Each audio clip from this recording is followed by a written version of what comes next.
کوئی لوگ مذہبی نہیں ہوتے تو جب ہم ان کے ساتھ بات کرتے ہیں تو ہم کہتے ہیں کہ اللہ میاں نے سارا کچھ بنایا ہے، لیکن پھر وہ یہ پوچھتے ہیں کہ اللہ میاں کو کس نے بنایا ہے؟ اللہ کون ہے؟ سوال ہے کہ پہلے تو جو اللہ کو ہی نہیں مانتا، تم اس کو اگر یہ کہو گے کہ اللہ تعالیٰ ہے، اللہ تعالیٰ نے مذہب بھیجا اور یہ سب کچھ کیا، تو اس کو کہے گا اللہ تعالیٰ کو میں مانتا ہی نہیں، مجھے اس سے کیا، مذہب کی بات ہے تو ٹھیک ہے نا۔ اس کو پہلے تو یہ بتاؤ اور منواؤ کہ خدا ہے، ٹھیک ہے۔ وہ یہ مانتے ہیں کہ کوئی طاقت ہے، کوئی طاقت ہے جو سارے جو نظام ہے اس کو چلا رہی ہے یونیورس کے، یہ مانتے ہیں نا، ایک نیچر کے ذریعے سے چل رہا ہے نا، یہ مانتے ہیں نا۔ وہ اس طاقت کو کس نے بنایا؟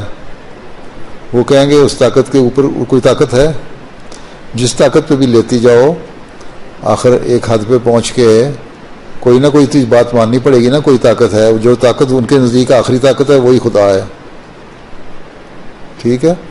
خدا تعالیٰ کو بنانے کی ضرورت نہیں ہے، پھر بنانے لگے تو کس چیز نے بنایا؟ جو ان کے نزدیک ایک طاقت ہے اس کو کس نے بنایا؟ خود بخود بن گئی؟